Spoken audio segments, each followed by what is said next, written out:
Jason in Washington, D.C., calling from the Ronald Reagan Republican building?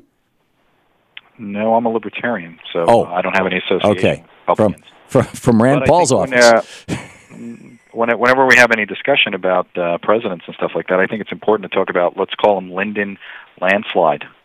You know, how did he get there? This is the guy that was got into the Senate by rigging an election.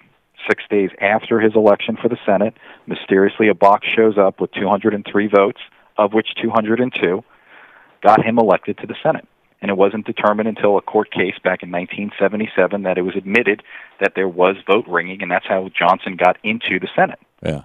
Well, there's even, I mean, there's a book called A Texan Looks at Lyndon, in which the author is even suggesting that Lyndon had, back when he was running for statewide office, that he had a guy killed. You know, there's a lot of conspiracy theories around a lot of politicians, but I think we need to have an even hand when we start talking about politicians. We also have to know about when Kennedy was first going for Congress, how his father found the person that was going to be the biggest threat to Kennedy running, and he got a person with the exact same name to run so that it would split the vote because his son would be guaranteed the seat during the primary.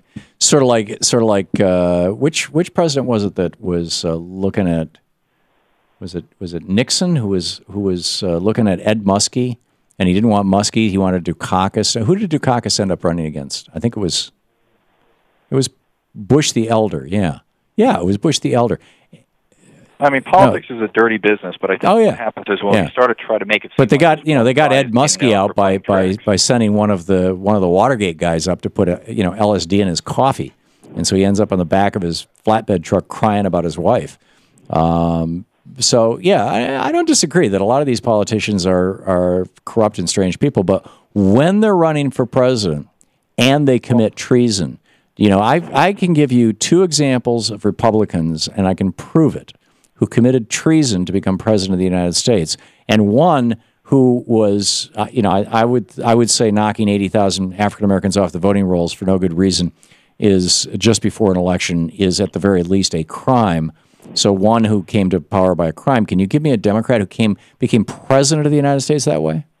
Look, I'm not a defender of Republicans or Democrats. What I'm trying to do is just say that the system itself is corrupt across the board. Okay, and so trying to make it seem like it's one side. So if I think it is one side. I think that the Republicans are far more corrupt than the Democrats. That did the unified budget, and he was the first one that started robbing Social Security. Right? We want to highlight that fact. What are you talking about? It's guns and. the unified budget that... I missed the first part of what you're saying. Who are you talking about? Well, I'm saying Lyndon Johnson. When we want to talk about, who's the first person that went through the Social Security Trust Fund? Who's the guy that started... There was no Social Security Trust Fund when Lyndon Johnson was president. The Social Security Trust Fund was created during the Reagan administration in '82 as a way of allowing baby boomers... So that he could balance his budget. Guns and butter. Johnson couldn't afford it. This is when we start having the fact that the gold reserves in the country start releasing them. Jason, you're straining at a gnat. I mean, the fact of the matter is that, Social Security did run in the red a couple of years, but Social Security was and still is part of the general fund.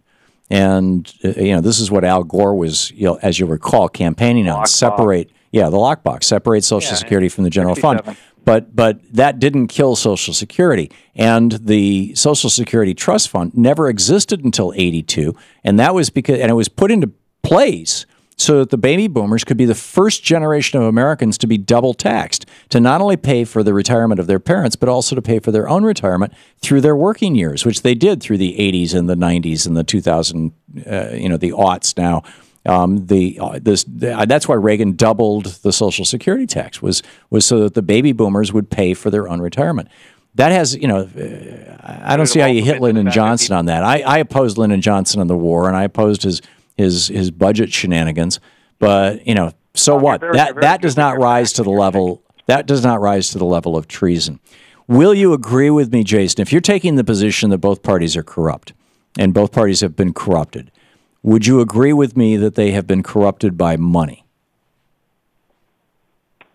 Yes and no. I think power corrupts, and absolute power corrupts absolutely. I think the quest for power sometimes will actually overrule money. In general, I don't disagree, but isn't money the principal way that people flex power in the United States right now?